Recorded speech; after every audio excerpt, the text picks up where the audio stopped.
Well, I want to thank everyone for joining us today. My name is Lauren Applebaum, and I'm the Vice President of Communications of Respectability, a nonprofit fighting stigma and advancing opportunities so people with disabilities can fully participate in all aspects of our community. I am a white woman with long brown hair and glasses, wearing a navy blue shirt, standing in front of a black banner with the Respectability logo in white and yellow. My pronouns are she and her. As an individual with an acquired non-visible disability, reflex sympathetic dystrophy, I have had the privilege of conducting trainings on the why and how to be more inclusive and accessible, as well as producing events such as this one today. I want to thank all of you for taking your time to join us for this discussion. If you would like to view the ASL interpreter in a larger screen, we invite you to pin her video if you are joining us here on Zoom.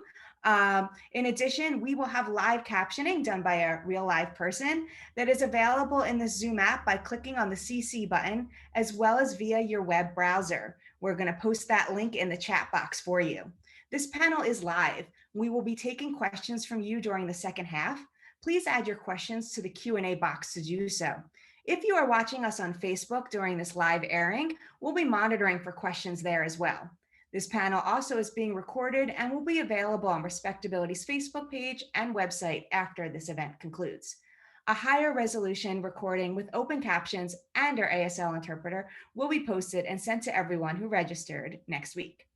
If you want to stay connected to Respectability, I invite you to sign up for our weekly newsletter on disability inclusion and equity in the entertainment industry. Check out the link in the chat box to do so. With 1 in 5 people having a disability in the US today, the lack of representation, less than 1% in children's television, means that millions of children are unable to see themselves in media today. Furthermore, when representation does exist, almost all representation of autism on screen is of white males. By introducing a new character who is both autistic and Black, Daniel Tiger's Neighborhood is ensuring that a population, which is often overlooked, is represented. The show authentically cast Israel Thomas Bruce, who was diagnosed with autism when he was 4 years old, as Max. I'm going to read a quote from him. He was unable to join us for this panel, but I wanted to share a quote that he sent us ahead of time.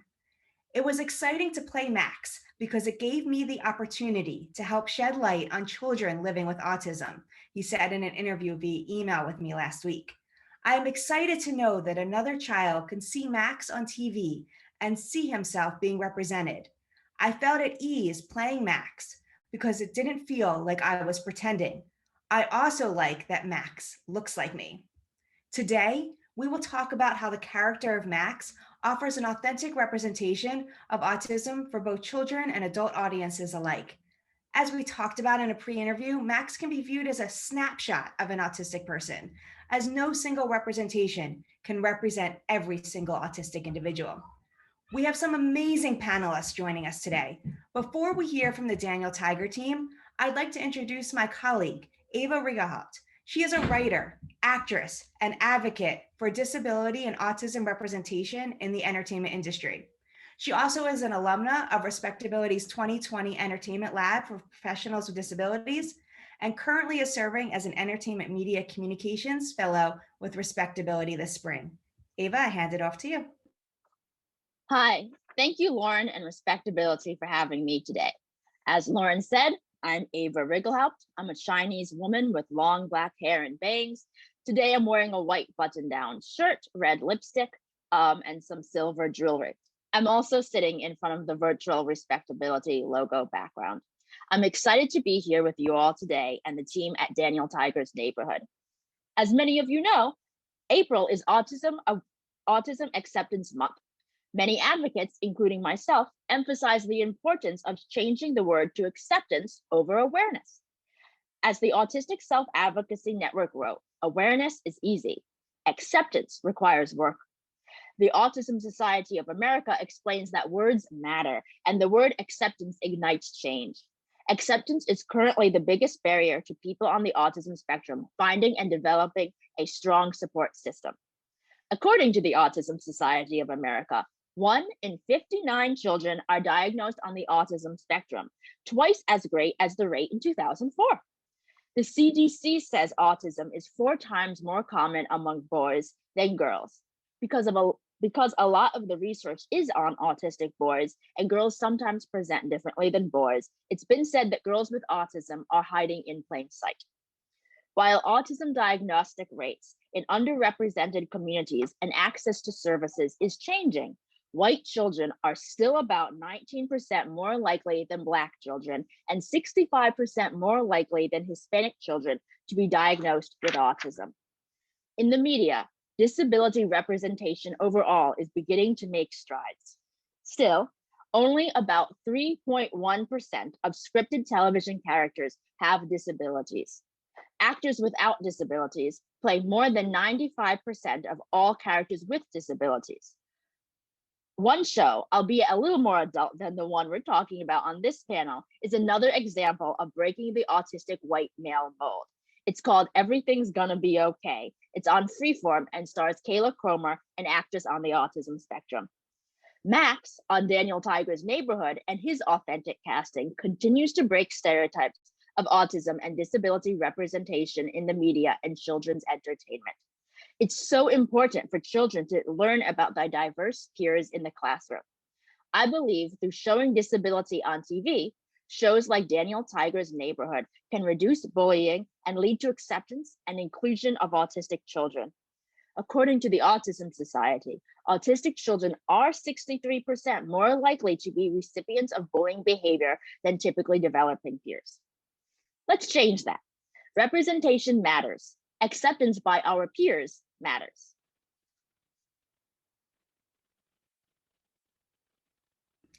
Thank you so much, Ava. Hearing these stats makes it so important that this character of Max now exists. The first episode with Max premiered earlier this week on Monday, April 5th on PBS Kids, as well as the PBS Kids app. We're going to take a quick peek at a scene with Max and Daniel Tiger, where Daniel Tiger learns how to play with Max. Hi, Max. Can I play with you? I know. We can build something tall. A castle. Max, do you want to help me build a castle? Do you want to play with me, Max? Why isn't Max answering me? Well, Daniel, sometimes he needs more time to understand the question and decide how to answer. Let's give him some time. I like buses. I like city buses and school buses and double-decker buses. Oh, I like playing buses too. But I'm not playing buses now. I'm building a castle. My castle is right there. I made a pointy roof, see? Double-decker bus. I want to sit on the top. Why does Max keep talking about buses? I want him to play castle with me. Sometimes when Max is really excited about something, he only wants to talk about that one thing. Oh, but if Max just wants to talk about buses, does that mean he can't play with me? I really want to play with him. When a friend needs different things than you, there are some things you can do. Maybe you could try playing something that you both like. When a friend needs different things than you, there are some things you can do. Well, I like building, and Max likes buses. So maybe instead of building a castle, I could build a bus station. Give it a try. Well, I hope everyone enjoyed that clip, and I hope if you haven't had a chance to watch the full episodes yet, you will take a chance to do so this week. Now, I would like to invite our panelists to join us. Wes Dotson, an associate professor in the Special Education Department in the College of Education at the University of Missouri. Rachel Calvin, Vice President of Research and Curriculum at 9 Story Media Group. Chris Loggins, Supervising Producer, Daniel Tiger's Neighborhood. And Jessica Rosh, a writing consultant, for these episodes of Daniel Tiger's Neighborhood.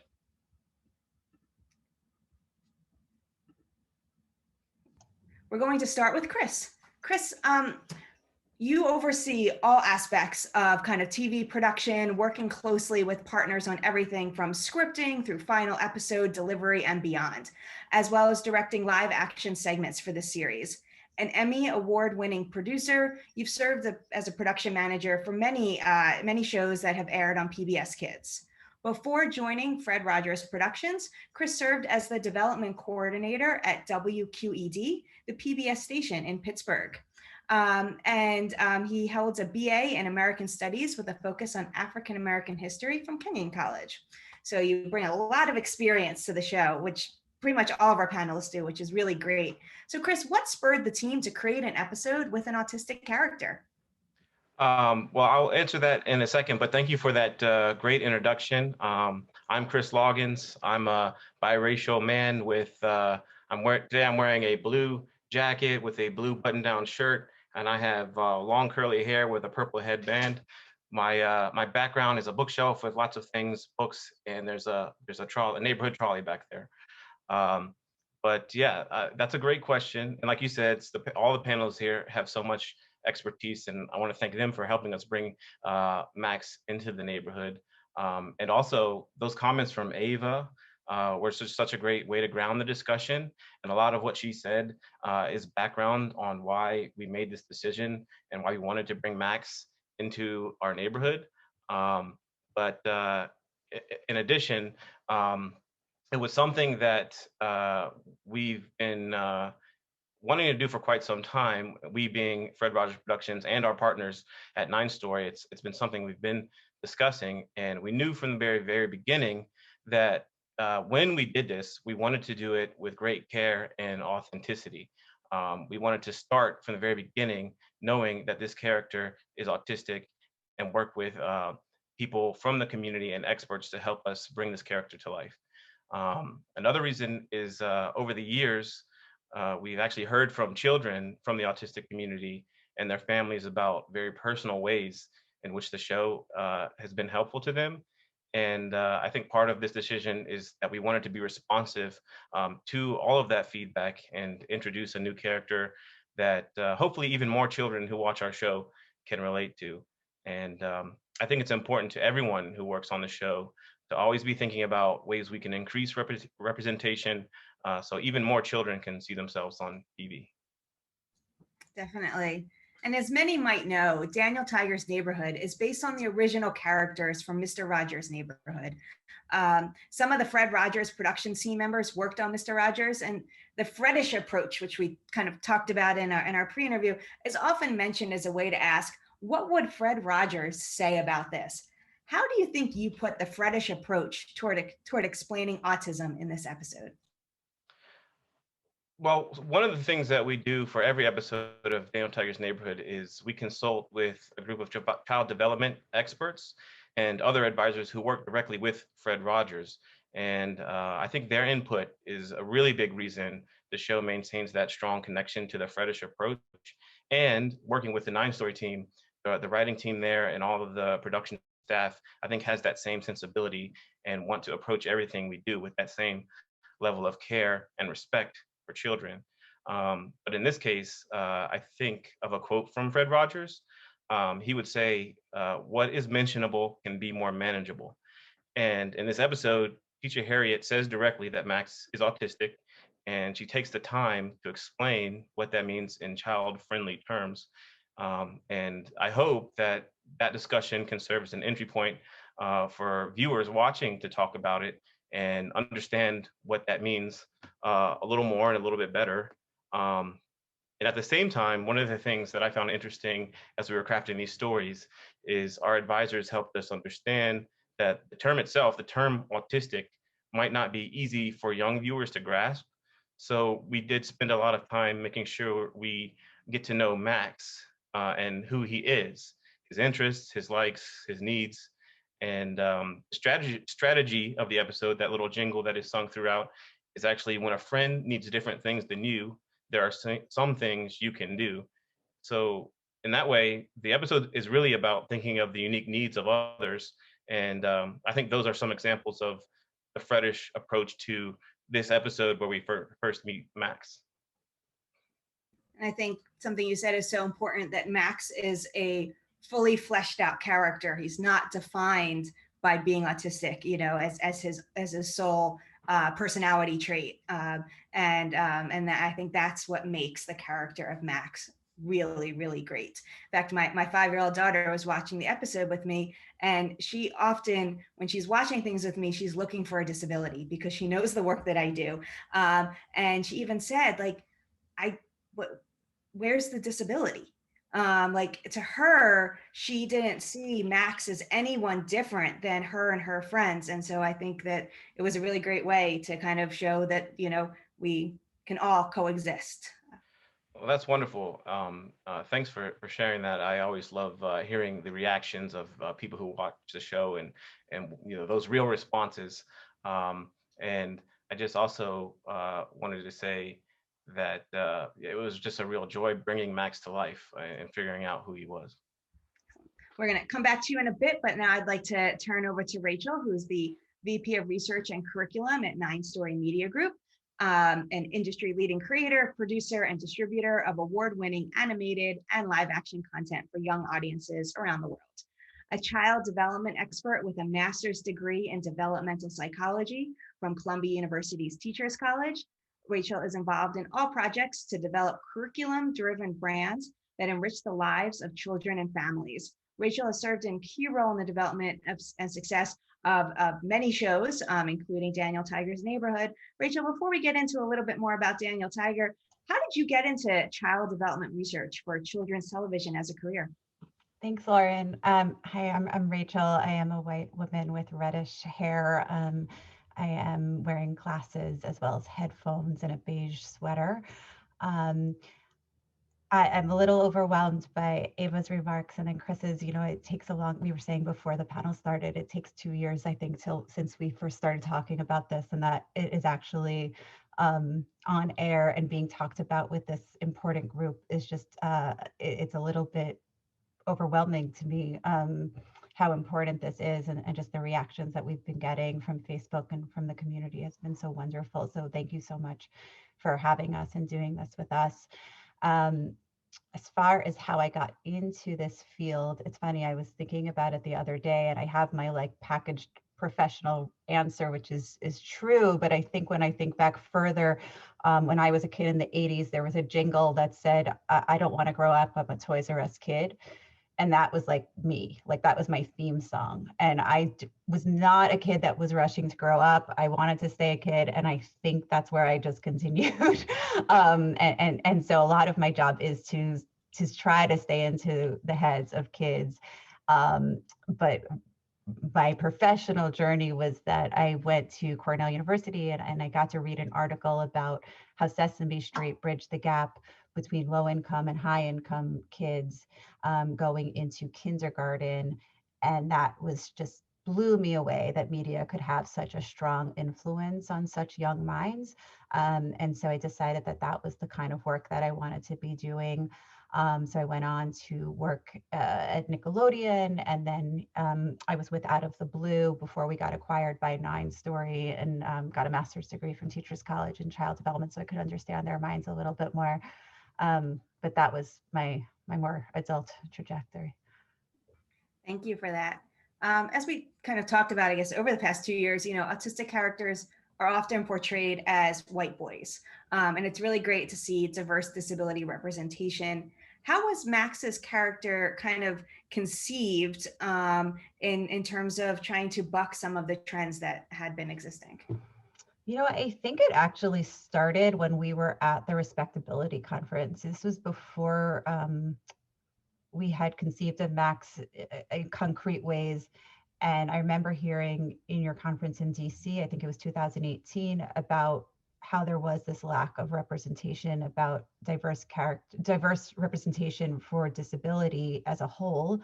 And like Ava said, we know that disability isn't discriminating based on race or ethnicity. And so it just felt like that was a huge misrepresentation and a huge gap. And so when we started to talk about what Max would look like, Noriko Lewison, who's on my team, did a tremendous content analysis. And at the time, there was not one non-white autistic character on television for preschoolers. That's changed now. There is somebody else on PBS. But at the time, there was no representation at all. And so we just thought, how important is that for everybody to be seen on TV? Excellent. And the show authentically cast now 13-year-old Israel Thomas Bruce as Max. And I think that that's so important on authentic casting, whether it's live action or animation with voice actors is vital. So how did your team find Israel? And did you receive any pushback about hiring an autistic voice actor at any point? No, I mean, we are a family that just wants to have the most authentic representation that we can. I would say, actually, if anything, we got pushed forward that he had to be both autistic and a Black child. It had to be Israel, really. And I would say Natalie Toriel, who's our voice director up in Canada, was incredible in that she went through her usual acting agencies and wasn't finding that child. And so she started calling acting classes in schools, and she just found this teacher who had Israel in her class, and matched us up, and it was just the perfect match. So when he did come in for the audition, it was in a voice booth, which is really different. It kind of looks like this closet that I'm in now, but it is very different for actors to get used to. And so our producers, Alexandra Cassell-Schwartz and Haley Hoffman, actually made a social story for him. So it went through the steps of what the audition would be like, and then what the recording process would be like, so that we could meet him where he was at and get him ready for the process. Excellent.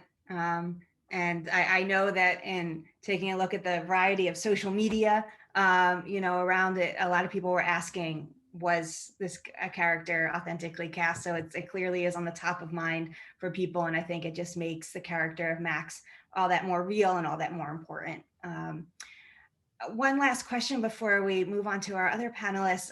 We know that research is kind of your team's secret sauce. Can you describe the research process? I know that involved working with both Wes Dotson and Jessica Rush, who we're going to hear from shortly, as well as folks from the Autism Society of America.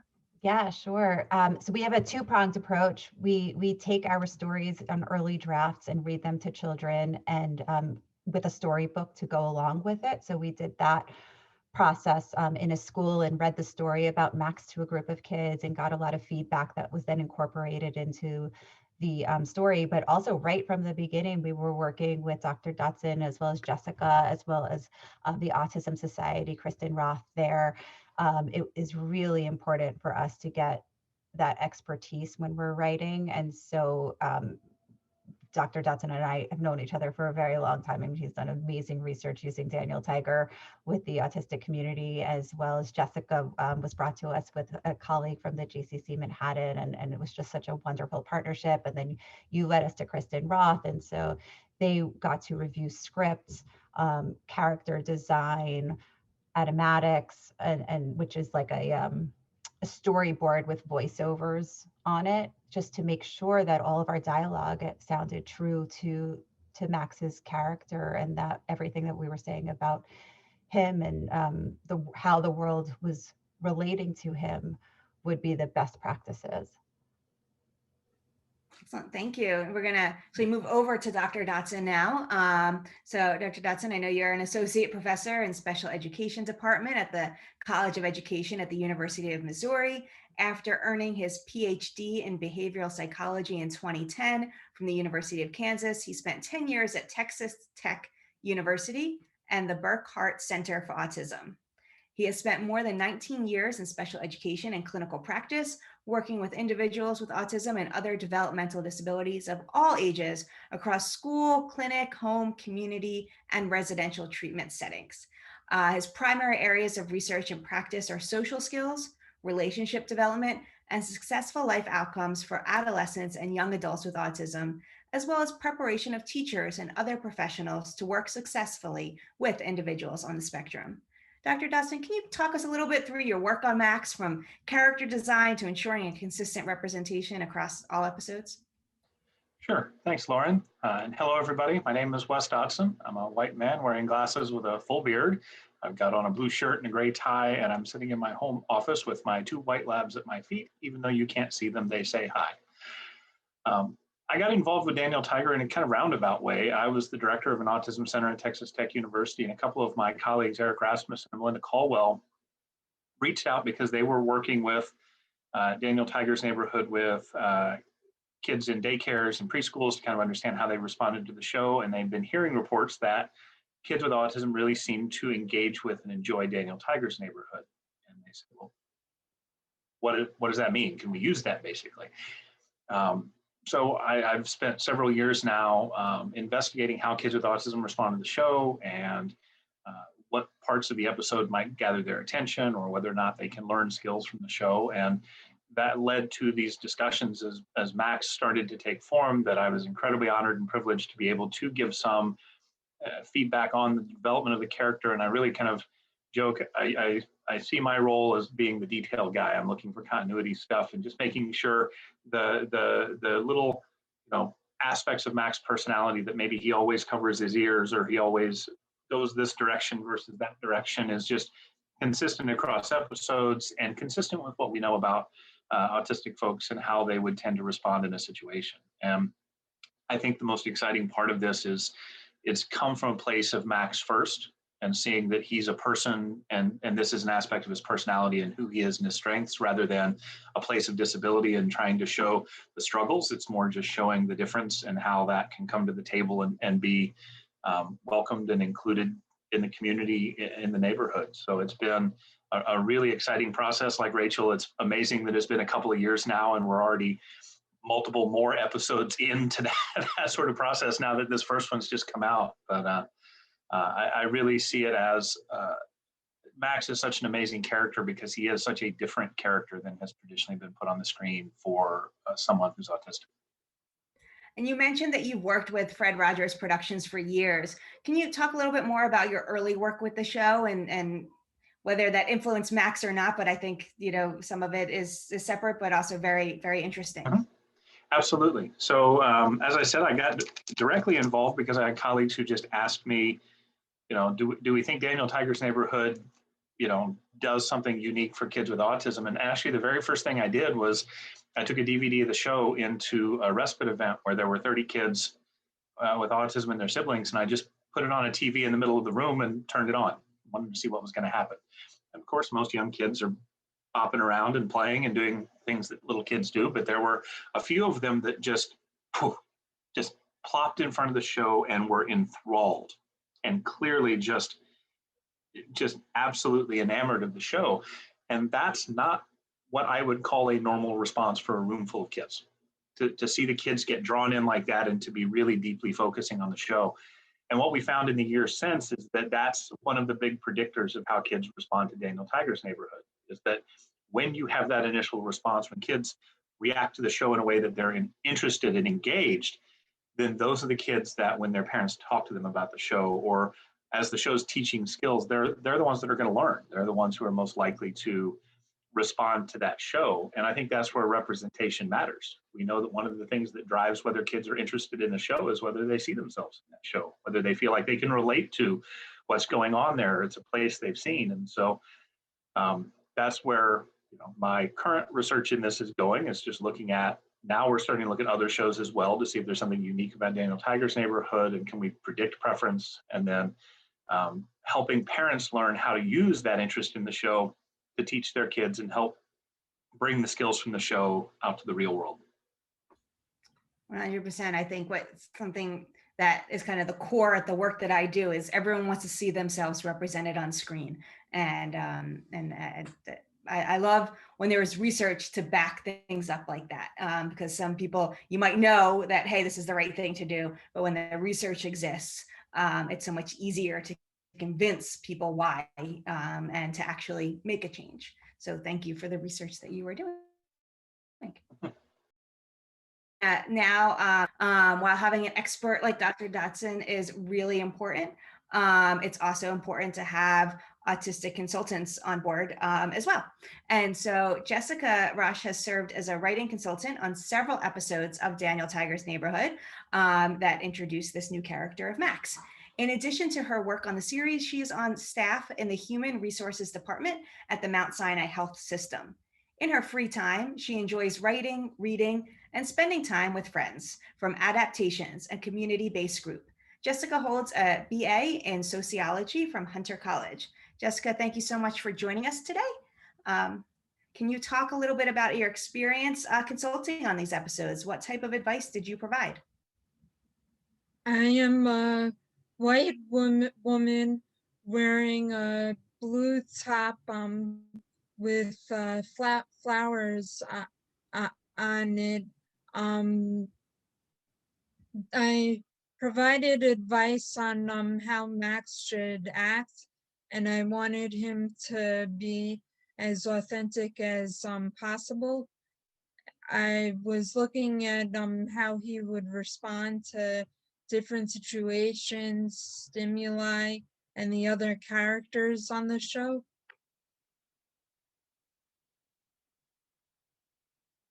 Excellent. How were you connected to do this work? Well, Allison Kleinman from the JCC Manhattan connected me to this opportunity, and I was thrilled to say yes. Excellent. And why is it so important to you personally and in general that writers' rooms hire autistic writers, especially when a character is autistic themselves? I would say because we know the experience very well, and we can have people really see that no two autistic people are alike. Excellent. Do you hope to do more consulting and or writing? Are we going to hear your name with additional shows? Is that your hope and dream? Yes, I do love to write and edit. I would love an opportunity to continue working with 9 Story Media Group if that's possible. Excellent. Well, I know that a lot more people representing a whole range of different. Is my video going in and out?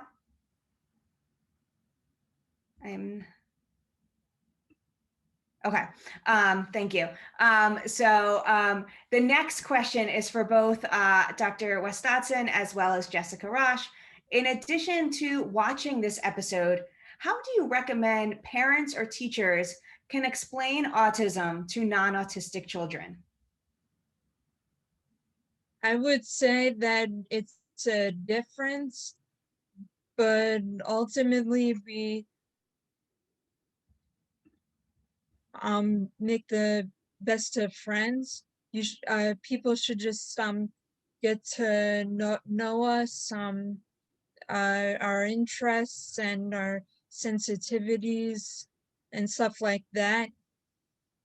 And we should be met with kindness and respect. Definitely. Dr. Dodson, anything you'd like to add?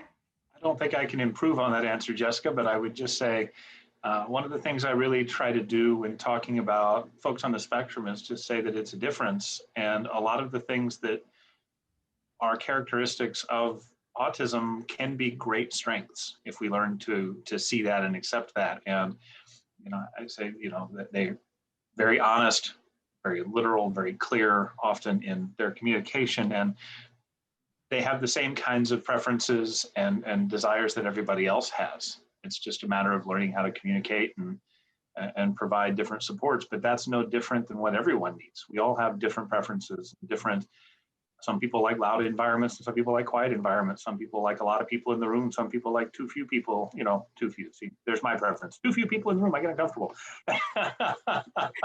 But the point is, it's just a different way of interacting with the world, not better or worse. And that when understood, it's often a great advantage in a lot of ways. Thanks. like to stick with you for another moment. Everyone, children included, are definitely having a lot more screen time during this past year due to the COVID-19 pandemic. Many parents, who previously cared about limiting screen time, especially for young children, the Daniel Tiger demographic. But speaking as a mom of a 5-year-old, that's really kind of gone out the window. And so I've personally tried to look for content that is either educational or teaches some soft skills like being respectful. Why is it so important to include characters with disabilities in preschool content specifically? I think it's an amazing opportunity for parents and caregivers to talk to their kids about ways to interact and build relationships with anybody. I think that's the great advantage of television shows that are created with an awareness of developmental, growth in kids and how they see the world, and showing them that struggles and frustrations and getting angry or not getting your way is aggravating and difficult for everybody, but also modeling strategies for what to do about it. As parents or caregivers, we can look at that, and that can become a jumping off point of, it's like, I don't know how to talk to my kid about this.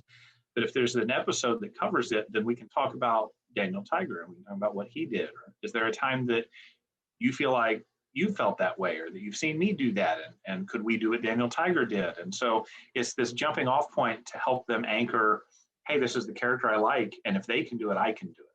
And so I think that, again, that's that representation piece. You've got to then have people on the show that look like and struggle with the same things that the audience struggles with.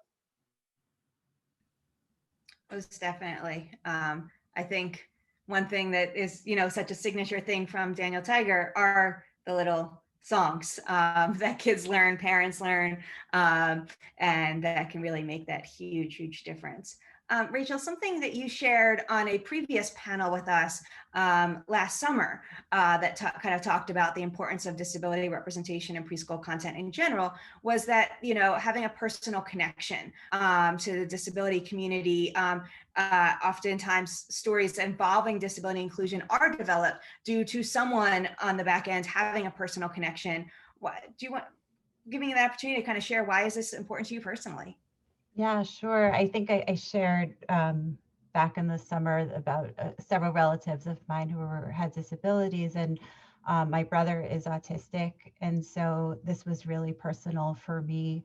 I did push when we first made the character of Max that he have a family, that it not just be Max on screen, because I know how special those relationships are, and how I think my brother and I have a really special relationship, and growing up, I think there was an understanding that we had of each other, and I had of him, that was able to help him through certain situations. And, we just have a really unique bond, I think. And so to be able to not only see Max on screen as representation for an autistic child, but to see the greater family and what that connection looks like and those relationships are, was really important for me. I mean, when I was a kid, there is no representation of autism on screen. I would say for adults or for kids is my guess, until I was an adult. And so, especially as a kid, like, it was really hard to explain when people asked me about my brother. I was a kid, I didn't necessarily have the words. And so for kids now to be able to say, well, he's his own kid, but he has autism, he's autistic, like this character on this show that we all love, it's just a really wonderful thing, I think, to be bringing to the world, and something that I'm really happy that we were able to do. Yeah. And, we already saw, from some time ago with Daniel Tiger's Neighborhood, including Chrissy, who uses crutches to walk around. Also this week, something that I kind of just saw, one of the existing characters, we see her receiving an asthmatic treatment. And so this idea of, normalizing all different types of disabilities is so important. So I wanted to just ask you, how does this experience, Rachel, of including disability, influence your future creative process? Oh, it just inspires me. I mean, the idea that we were able to put this on screen and give this to so many kids just makes me want to do it for more kids. I mean, the response in the last 2 days of parents of young children seeing their kid on television for the first time, or you know, some representation, was so powerful. And just keep on looking for where those holes are in representation, whether they be for race, ethnicity, disability, and continuing to plug those holes in really meaningful ways, right? So not just the token character that you're going to see once and never come back to, but that they be true, like multi-dimensional characters with personalities and families and bigger storylines than just about their disability. It just inspires me to look for more and more opportunities to be doing that. Excellent. And Chris, I'd love to kind of add, picking up on something Rachel just said, how do you plan to further develop Max as a recurring character throughout the neighborhood? Sorry, just taking a second to unmute myself. And I also want to take the opportunity to do something I forgot to do before, and that's thank you, Lauren, and everyone at Respectability for hosting this panel. It's just so awesome to have this opportunity to discuss the episode. So thank you very much. I'm having a great time. This is awesome. But yeah, Max and his sister Amira will be lasting and important members of our neighborhood. They will be coming back. And we're already actually working on new stories with both of them. And these stories, you know, it was important for us to introduce Max and help everybody understand that Max is autistic in this first episode.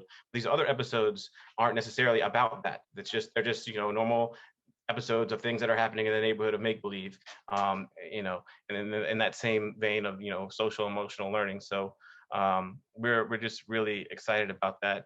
And I also just wanted to take a moment to underscore how much of a team effort this whole thing was.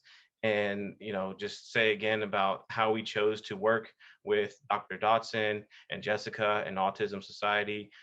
We wanted varying perspectives. You know, we wanted to talk to people who are academics. We wanted to talk to advocacy groups. We wanted to work with people in the community. And our hope was that all these people would challenge us to do this right and make sure that we were doing everything that we could to do this right. And they have come through so well in doing that. And big thanks go out to all of them. And they're still with us on this journey with Max. So that's amazing. Excellent, thank you. And I'd also like to give you an opportunity to answer a question that I had just recently posed to Rachel, since you also are working on many projects beyond just Daniel Tiger's neighborhood as well. How does this experience influence your future creative process in general? I would just agree with everything that Rachel said. I think that it has only strengthened our commitment to seeking out experts and individuals from the communities we want to feature in the show, and to work to ensure authenticity at every phase of development, from the very beginning to what ends up on the screen. You know, this has just served to just reinforce that is so important. Sorry, Lauren, I think you're on mute. Thank you very much. I have a question for all. We'll go in the order that I see you on my screen. So go Rachel, then Wes, then Chris, and then Jessica. What was your favorite part about creating this episode? That's so hard. I mean, to echo a little bit of what Chris said, I love learning everybody's different perspectives. To me, to be able to hear from Jessica and Wes and Kristen and the advisors at Fred Rogers and incorporate that all into one beautiful episode, hopefully, and hear what those different perspectives are, was so interesting and opened my eyes up to a lot of things that I never heard about, I never knew about before. So that was really up there. I would second that. I think the thing that I enjoyed the most was the engagement across multiple perspectives, and that it wasn't just, oh, you want an expert that's going to give you a black and white answer, because that's not what hopefully we try to do. It's ask questions that get people thinking and represent the spectrum that is autism. And so I really very much also appreciated that things would come back and there would be questions from multiple directions. And it's like, does this fit given that? Does this fit given that? And so much care was taken. I like the way Chris said, I like to make sure it was done so carefully and with an open mind to getting it right. And I don't know if getting it right, you know, I don't know how to measure that. I just know it felt right. It felt like the process really worked well to make sure we considered every angle. Again, I'll third both comments. I thought the process was really rewarding all the way through, and what Wes said reminded me of a Daniel strategy: ask questions about what happened, it might help. So we were asking a lot of questions and learning a lot along the way. And funny thing, kind of an aside, my colleague Margie Whitmer, who was the producer on Mr. Rogers' Neighborhood, recently told me a story about how she went to her doctor, and the doctor said, "Oh," knew she worked on Daniel, and said, "Oh, my kids love the show." And Margie said, "Well, don't you get tired of those songs?" And she was like, "No, no, no, we want more songs, more songs." So that was really, really cool to hear. So as far as developing Max, very cool to see the first images of him from the design team. And then, when we found Israel, and to hear the voice acting, and just, just like with everything that we do on the show, it's really rewarding to see something come from an idea to, moving pictures. And then, this might be a little bit of a, I don't know, easy answer, but now the show has aired, and it's just been really rewarding to see all of the feedback on social media and elsewhere, people who appreciate Max and the show.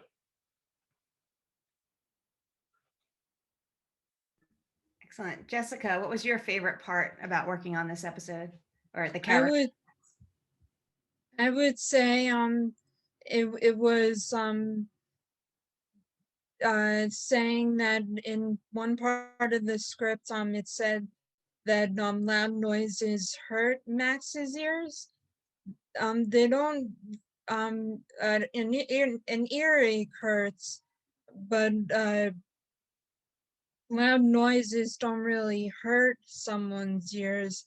I would say that they bother someone's ears. So using that language really stood out to me. Excellent. It shows that just changing one word here or there can make a huge difference. And the importance of bringing on consultants. So I am glad that you were brought onto the team.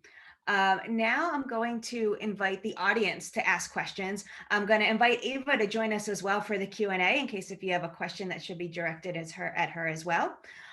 Please add your question into the Q&A box on this platform. For our friends watching on Facebook, the comments are being monitored, and the questions will be shared with us on Zoom as well. If you are unable to do a question on Zoom, you also can send an email. And I'm letting my colleague Eric now know, who would be receiving such emails, but to if you, for example, use a screen reader or whatnot, and you can't put a question in via text here, you can send it back via email, and that will be forwarded to me, and I'll monitor if any of them come in that way as well. We like to try and be as inclusive as possible. While we wait for these questions to come in from the audience, I'd love to ask our panelists one more question, a fun question. And so you can answer one or both of these. What was your favorite TV show growing up? And what current show besides Daniel Tiger's Neighborhood do you recommend, especially for parents that are kind of looking for good content, as for their preschool age children, to kind of keep them engaged during this ongoing pandemic? Should I choose who starts? All right, let's go in reverse order. We'll start with Ava, then Jessica, then Chris, then Wes, then Rachel. Okay. Hello again. So this is Ava. I have two answers to your question. So one of my favorite shows growing up was on PBS called Sagwa, the Chinese Siamese Cat, based on the children's book by Amy Tan. I really loved talking animals. And the other show that I loved watching when I was growing up was on Disney Channel, The Sweet Life of Zack and Cody. I still honestly wish I lived in a hotel and played with my friends on the luggage cart. Also, I just remembered that it was one of the few shows with Asian American representation at that time. And to answer your question about children's shows, I honestly don't watch a lot of preschool age content, but I know my younger cousin watches Peppa Pig, and I have seen some fun clips of the show and heard her cute little British accent. Additionally, I also believe there is a reboot of the original Blue's Clues, which I watched, now called Blue's Clues and You, which I researched is another show by 9 Story Media. Jessica. I would say growing up, my favorite television show was Full House. I liked watching the show over and over again. because of the little girls. But I don't really have much time to watch television these days. But I will give Daniel Tiger's Neighborhood a plug. Excellent. Chris. Okay, unmute. Thanks for the plug, Jessica. That's great. Let's see. I did watch Mr. Rogers' Neighborhood growing up. I've said before, maybe Rachel has heard me say this, but one of my first television memories is watching one of those factory visit pieces from the show, and it was all about how people make peanut butter. And I just remember the jars going around and being filled with peanut butter and being mesmerized. I also did like Reading Rainbow, but you don't have to take my word for it. And I watched a lot of Nickelodeon game shows because I thought it would be really cool to be on there, like Double Dare, Wild and Crazy Kids, that kind of thing. And then as far as new shows, you really can't go wrong with PBS. You asked about shows during the pandemic. I think Let's Go Luna is a really cool show. Just as a reminder that there's a great big world out there, because they always are going to different places around the world and learning about their history and culture. And then I'm also a fan of Curious George and Molly of Denali. Excellent. Wes. Well, it sounds like Chris and I had very similar upbringings. It was a lot of those things, although I was also a fanatic for Nick at Night. So Mr. Ed and all the black and white shows that used to show from like 8 to 10 o'clock at night. That was my going to bed television. And I was usually still enough to watch TV. Since I do predominantly work with adolescent young adult populations, I don't spend a lot of time watching early childhood television as a rule. So I don't really have a firm answer on that. But I will say that what I know is that it's come a long way in terms of there are a lot more shows today being mindful and intentional in how they're handling both representation, but also just that social emotional learning component. Rachel. I watched a lot of TV as a kid, but I loved Punky Brewster. I talk about that a lot. Like, that was just such a go-to for me. I think I thought I was Punky Brewster. But as far as today's quarantined kids, I think there is a lot of great content out there right now, which is fantastic. I think, Sesame is putting out great stuff. PBS is putting out great stuff. There's been a resurgence of viewers for Super Y, which was one of the first shows that I got to work on, which is a great show in teaching kids how to read. I'm hoping now that it's good weather that more kids will be outside than in front of the screen more often. So I would also push for that, exploring your own neighborhoods. Yep. And then I definitely try to push for like all the fun games that go along with all the PBS Kids shows, the free apps, because at least I feel like my daughter is learning a little bit of something versus just sitting and watching. So we have some questions that have come in. So I'm going to start with a question from Alex Martinez. When promoting disability representation on your shows, how do you create a balance to normalize disabilities and not make the overall storyline about the disability? The little amount of children's literature that have disability representation usually focus heavily on the disability, which makes it considered less normal to the viewer's perception. Who would like to take that first? I saw Rachel unmuted, so I'll let Rachel go. No, I'm going to let you go. Go, Chris. Oh, I was just going to cite something I said earlier about how we are making news stories with Max that aren't about his disability.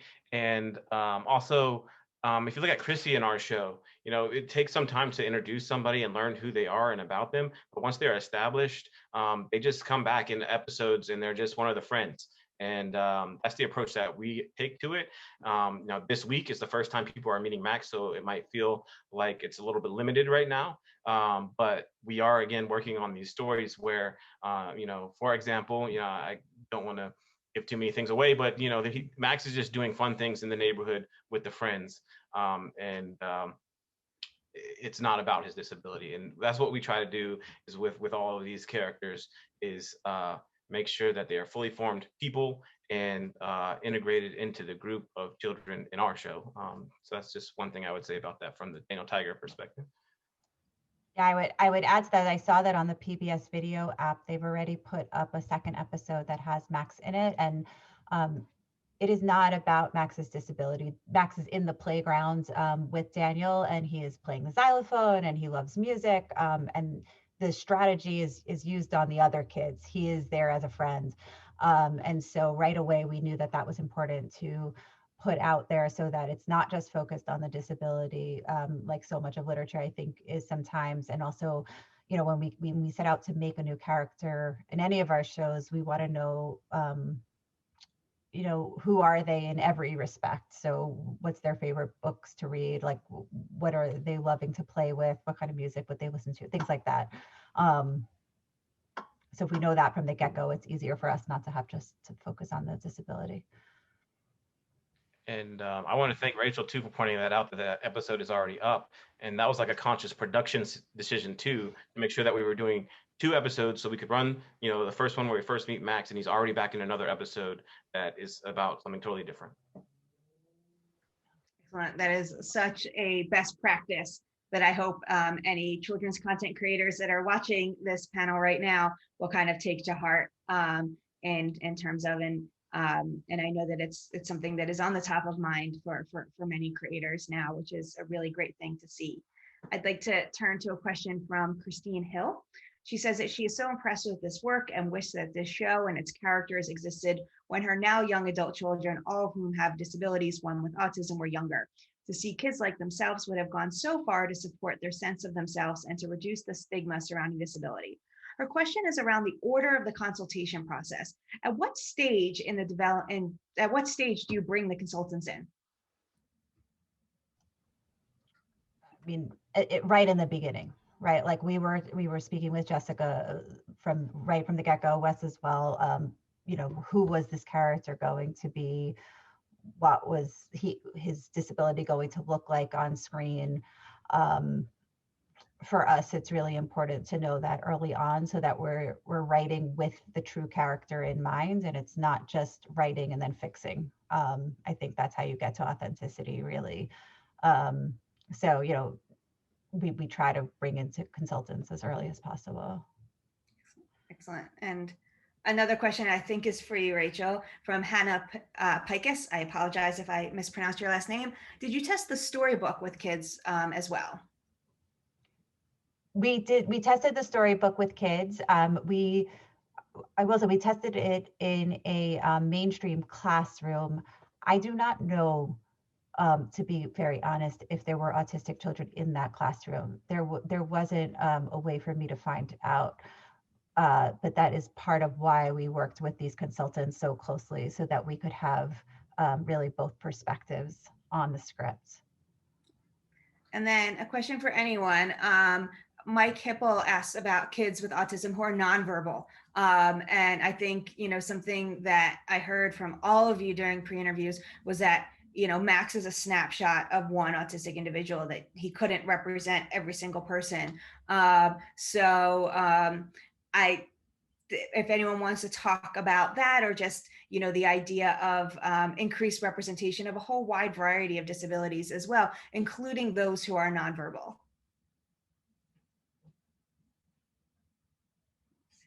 I'll jump in with a kind of academic into media perception. When I came into this field over 20 years ago, that was almost the only representation you might ever see. Movies like Rain Man, or you would have somebody who had an incredibly visible and impacted presentation. They would have big motor movements, and they would be disruptive. They couldn't tolerate or appear to be interested in social interactions. And it mirrored kind of what the perception of what people, what autistic people were capable of. You know, 20 years ago, it would be expected that 60 or 70% of people with autism would live in a residential facility or a hospital for the rest of their life after they finish school. As opposed to today, 50 to 60% of people with autism go to college. So in 20 years, what we see as possible and what we see as representation along the entire spectrum is very different. We see so much more now of the top end of the capabilities and the strengths and the things that autistic folks bring to the table, that I think that's some of, at least for someone like me, I think it's really important to show that in representation, but I think it is also important to represent the entire spectrum. And so I do think there is value in having a full picture of that spectrum. And I think, I think we have balance now if you look back 20 years, but at the same time, bringing it into the modern day where that representation of somebody who is nonverbal or who has more visible impacting, stuff, that wasn't done as respectfully then as I would hope it would be done now. Yeah. And if someone's looking for good representation of someone who is nonverbal autistic, I would recommend checking out Loop, a Pixar short. And so there is a good example of a nonverbal autistic representation. I'd like to, before I close us out, I'd like to give, if any of our panelists had anything else that they wanted to say that they didn't get a chance to share with everyone yet. No? Okay, I'm going to close us out with a comment that was sent to us from Kara Diamond. She says, thank you for this panel. And she wanted to send a message that she is Israel's teacher and that she's taught him for 4 years now and has been encouraging him from the sidelines.